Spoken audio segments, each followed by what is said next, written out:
పదండి పదండి, మీరు నాతో పాటు రావాలి. ఎక్కడికి వెళ్ళాలి? నేను ఇప్పుడు ఎక్కడికి రాలేను, ఎందుకంటే ఇప్పుడు నేను చాలా బిజీగా ఉన్నాను. లేదు, మనం పోలీస్ స్టేషన్ కి వెళ్ళాలి. ఆలియాకి యాక్సిడెంట్ అయింది కదా, దాని గురించి రిపోర్ట్ ఇవ్వాలని పోలీస్ స్టేషన్ నుంచి ఫోన్ వచ్చింది. అయితే నేను ఎందుకు రావాలి? నేనేమైనా యాక్సిడెంట్ చేశానా ఏంటి? యాక్సిడెంట్ తన్నుకు జరగాల్సింది, కానీ ఆలియా తను కాపాడింది. నేను ఇద్దరిని ఇంటికి తీసుకొచ్చాను. అందుకే నాకు ఫోన్ వచ్చింది. మీరు ఆ టైంలో అక్కడ ఉన్నారు కదా, సో అందుకే వాళ్ళకి మీ సాక్ష్యం కావాలట. వాళ్ళు మాటికి ఫోన్ చేస్తారు. నేను ఎవరికి సాక్ష్యం చెప్పను, ఇప్పుడు నేను మ్యూజిక్ వింటున్నాను. సాక్ష్యం చెప్పడానికి ఎంత టైం పడుతుంది? మీరు అక్కడికి వచ్చి వాళ్ళతో చెప్తే సరిపోతుంది అక్కడ అసలు ఏం జరిగింది అని. చూడండి, పోలీస్ స్టేషన్ నుంచి ఫోన్ వచ్చింది. మనం వెంటనే వెళ్ళలేదంటే వాళ్ళు ఏవైనా ప్రాబ్లం చేయొచ్చు. నేను ఇప్పుడు వెళ్ళి తీరాల్సిందే, లేకపోతే నా బుర్ర తను ఇలాగే తింటూ ఉంటుంది. సరే వెళ్దాం, పద. పదండి. తన్ను ఆలియాని అడ్డం పెట్టుకుని ప్లాన్ వేసింది. ఇప్పుడు నేను తనని అడ్డం పెట్టుకుని తన్ను నిరికేస్తాను.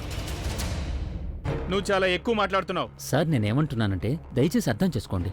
అక్కడ చాలా మంది జనం ఉన్నారు, అందుకే నేను మీతో ఈ విషయం మాట్లాడలేకపోయాను. కానీ దయచేసి అర్థం చేసుకోండి, నా భార్య ఇక్కడ మొదటిసారి పోలీస్ స్టేషన్కి వచ్చింది, పైగా తనకి ఒంట్లో అస్సలు బాలేదు సార్. ఇక ఇప్పుడు పోలీస్ స్టేషన్ చూసిందంటే తనకి ఇంకా టెన్షన్ ఎక్కువైపోతుంది, ఇంకా తన ఆరోగ్యం పాడైపోతుంది సార్. అది కాకుండా నేను ఆ బండివాడికి డబ్బులు ఇవ్వడానికి కూడా ఒప్పుకున్నాను కదా. అతనికి ఏ ట్రీట్మెంట్ అయితే ఆ ట్రీట్మెంట్ మొత్తానికి డబ్బులు ఇస్తాను. ఇలా చూడండి, మీరు కూడా చాలా కష్టపడ్డారు, బయట ఎండలో మీరు చాలా కష్టపడ్డారు. అందుకని నేను మీ గురించి కూడా ఆలోచిస్తాను. చూడండి సార్, యాక్సిడెంట్ చేసింది చాలక నాకే లంచం ఇస్తావా? డ్యూటీలో ఉన్న కానిస్టేబుల్ కి నువ్వు లంచం ఇస్తున్నావా? ఇప్పుడు చూడు, నువ్వు డబుల్ ఛార్జ్ రాస్తాను నేను నీ మీద. హిట్ అండ్ రన్ అలాగే లంచం ఇస్తున్నందుకు. పద ఇన్స్పెక్టర్ గారి దగ్గర తీసుకెళ్తాను. లంచం ఇస్తున్నాడు నాకు.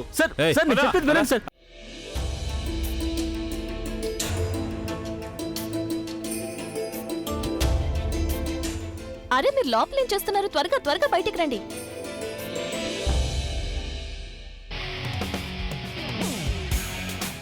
అంత స్లోగా వస్తున్నారేంటి? అరే, అంత అర్జెంట్ పని ఉంది. రాక్ స్టార్ని కదా, నేను నా స్టైల్లో వస్తాను. అయ్యో, ఇది పోలీస్ స్టేషన్. ఇదేవి మీ కాన్సర్ట్ కాదు, మీరు స్టైల్ గా రావడానికి. త్వరగా లోపలికి పదండి. ఒక నిమిషం